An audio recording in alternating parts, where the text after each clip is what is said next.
Se os filhos pudessem se divorciar dos seus pais, assim como acontece entre os casais, eu entraria com os papéis para me divorciar do meu pai. A primeira coisa que você precisa saber sobre o meu é que ele sempre sonhou em ter um filho. Era quase que obcecado com essa ideia, pelo menos foi o que me disseram. Então, quando nasceu o Robert, o meu irmão mais velho, meu pai se achou o cara mais sortudo do mundo. Ele decidiu que faria de tudo para que o filho se tornasse um grande atleta, e meu irmão até se deu bem no hóquei no gelo, recebeu um monte de troféus e medalhas. Meu pai amava o Robert mais do que qualquer coisa neste mundo, e claro, minha mãe também o amava. Um dia, o Robert estava jogando bola do lado de fora de casa. Minha mãe se distraiu com o celular e a bola rolou para a rua. O meu irmão correu atrás para tentar pegá-la, mas um carro estava vindo e ele morreu a caminho do hospital. Na época, ele tinha quase 8 anos de idade. Embora tudo tenha acontecido antes de eu nascer, sei que meus pais sofreram muito com a morte do meu irmão. Meu pai culpava minha mãe por tudo. Ele chegou a dizer isso para ela com todas as palavras e começou a beber, muito. Minha mãe amava o meu pai e fez de tudo para tentar ajudá-lo a superar aquela perda. Por causa disso, a saúde dela já não era a mesma e ela fez um monte de exames para tentar identificar que doença tinha para tratá-la. E depois de um tempo, meu pai foi para uma clínica de reabilitação e a relação deles foi renovada, tanto que ela até engravidou de novo. Os médicos afirmaram que o bebê era um menino e até mostraram a ultrassonografia para os meus pais, e aquilo alegrou muito meu pai. Mas aí eu nasci. E não sou um menino, obviamente, mas isso não impediu meu pai de me criar como se fosse um. Ele me levava a todos os lugares que frequentava e me ensinava tudo o que sabia. Aos 6 anos, eu já sabia pescar, nadar, jogar futebol e beisebol e várias outras coisas de menino. Eu sabia até o nome de cada peça do carro do meu pai e para que serviam. E confesso, naquela época nos divertíamos muito.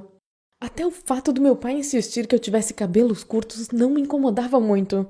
Pois é, mas algumas vezes alguns dos velhos amigos dos meus pais que não me conheciam diziam: "Nossa, que menino bonito vocês têm!" quando me viam.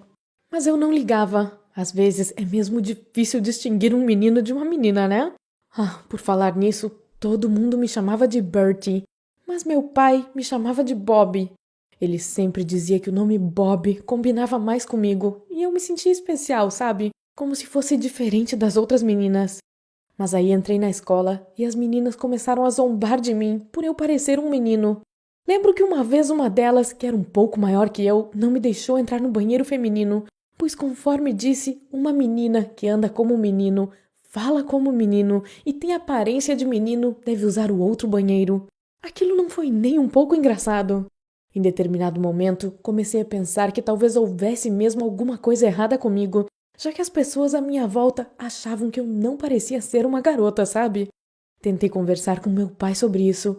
Pensei que talvez ele me deixasse participar de um esporte mais feminino, em vez de jogar no time de hóquei, ou que pudesse comprar alguma coisa mais feminina para mim, tipo um vestido, sei lá. Mas ele me ignorou totalmente quando entrei no assunto. Aí, uma aluna nova entrou na nossa escola. O nome dela era Jéssica. Não sei porquê, mas uma vez nós trabalhamos juntas no mesmo projeto de biologia e ela mostrou ser uma garota legal, até aceitou ser minha amiga. Desde então, ficamos muito próximas uma da outra e ela foi provavelmente a primeira menina com a qual eu podia conversar, além das meninas do time de hóquei, é claro. Eu dormia na casa dela de vez em quando e a família dela me tratava super bem. E o pai dela sempre brincava com a gente, fazia cócegas na gente e abraçava e beijava a Jéssica. Meu pai nunca tinha feito nada parecido comigo. Para falar a verdade, o máximo de afeto que ele demonstrava era dando um tapinha no meu ombro ou na minha cabeça. Eu fiz 12 anos na época e sentia muita inveja do relacionamento deles. Mas sabe, era uma inveja boa. Aí pensei, poxa, quem sabe se eu me transformar em uma menina mais boazinha e delicada, meu pai vai finalmente perceber que isso combina mais comigo e vai começar a me tratar com mais carinho? Aí, uma vez, depois de dormir mais uma vez na casa da Jess, peguei um vestido dela emprestado e fui toda empolgada para casa, ansiosa para ver a reação do meu pai. Mas quando ele me viu, disse que da próxima vez que eu fosse dormir na casa da Jess, deveria levar um par de roupas a mais. E pronto. Dá para acreditar? Sem nenhum uau nem nada. Claro, fiquei sem graça, magoada. Aí fui para o meu quarto, me olhei no espelho e gostei muito de me ver usando aquele vestido. E desde então passei a gastar todo o meu dinheiro da mesada em coisas bonitas e femininas, como cosméticos e acessórios, e comecei a assistir tutoriais no YouTube para aprender a me maquiar e tal. Eu praticava o que aprendia à noite, tentando esconder do meu pai, e guardava tudo o que comprava dentro de uma caixa de sapatos dentro do meu guarda-roupa. Mas um dia descobriram tudo. Minha mãe resolveu fazer uma faxina geral e acabou descobrindo minha caixa secreta. Pensei que ela fosse ficar brava comigo, mas não disse nada. Ela só olhou para as coisas dentro da caixa, deixou tudo como estava e saiu do meu quarto. Eu tenho quase certeza de que a ouvi chorar. Na noite seguinte, ouvi meus pais discutindo em voz alta e entendi o motivo na hora. Minha mãe tinha resolvido conversar com meu pai sobre mim. Ele estava furioso e não queria ouvir nada do que ela tentava explicar para ele. Em determinado momento, ouvi minha mãe dizendo que iria mostrar uma coisa para ele e começou a subir a escada. Ela provavelmente queria mostrar minha caixa secreta, pensei. Mas nunca saberemos, pois minha mãe desmaiou. Meu pai chamou uma ambulância e eles a levaram às pressas para o hospital, dizendo que tinha alguma coisa errada com o coração dela. Na manhã seguinte, fiquei sabendo que minha mãe tinha partido. Enquanto conto isso para vocês agora, as lágrimas escorrem pelo meu rosto. Foi muito difícil perder minha mãe, mesmo não sendo tão próxima dela. Mas o que é mais relevante para essa história é como meu pai reagiu a tudo aquilo. Logo depois do funeral da minha mãe, e quando todos os trâmites tinham sido resolvidos e os convidados foram embora, meu pai entrou no meu quarto. Pensei que ele fosse me abraçar ou algo do tipo, mas ele só colocou a mão sobre o meu ombro e disse que agora nós só tínhamos um ao outro e me chamou de filho. Naquele momento, pensei que tinha ouvido errado, que ele tivesse se confundido por ter lembrado da morte do filho dele, sabe? Mas depois de alguns dias, entendi que não era engano, não. Meu pai estava diferente. Para começar, ele tinha decidido mudar as coisas de lugar. Mas em vez de contratar pessoas para fazer isso, ele disse que nós dois daríamos conta de tudo sozinhos. Não que a nossa casa tivesse muitos móveis, mas gastaríamos muito tempo fazendo aquilo, e eu tinha que estudar, ir para o meu treino de hóquei e fazer mais um monte de coisas. Tentei argumentar, mas meu pai disse que era melhor parar de choramingar e fazer o que ele tinha mandado. Então, durante a semana toda, passei todas as noites pintando as paredes e mudando os móveis de lugar. E quando contei isso para Jess, ela disse que o pai dela não a deixava nem carregar sacolas de compras se estivessem muito pesadas, pois você sabe, ela era uma menina. Mas o problema não era esse. Quando eu disse para o meu pai que queria que as paredes do meu quarto fossem pintadas de uma cor mais feminina, ele as pintou de azul escuro enquanto eu estava na escola. Tentei reclamar, dizendo que daquele jeito meu quarto parecia ser de um menino, mas ele disse que era bobagem e que não queria mais ter essas conversinhas sobre identidade de gênero.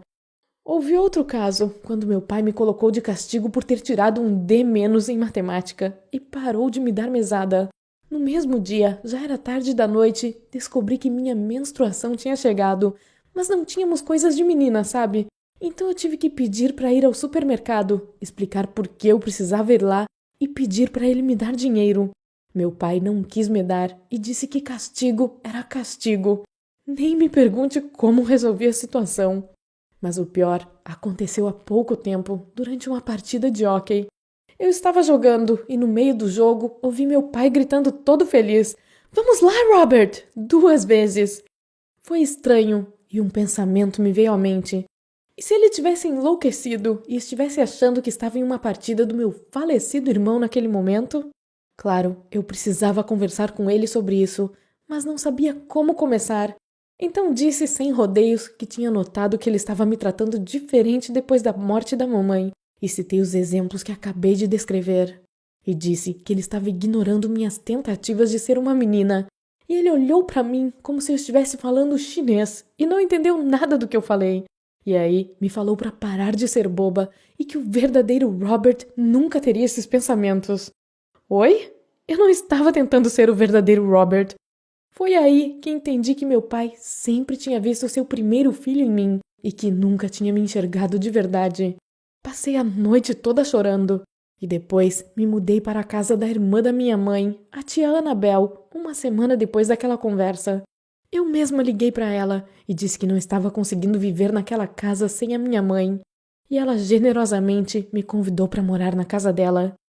Não sei por quanto tempo vou ficar aqui, não quero incomodar ninguém, mas sei que jamais conseguirei voltar a morar com meu pai. Obrigada por ter assistido até o fim. Agora clique no joinha e inscreva-se neste canal. Quem sabe nos reencontramos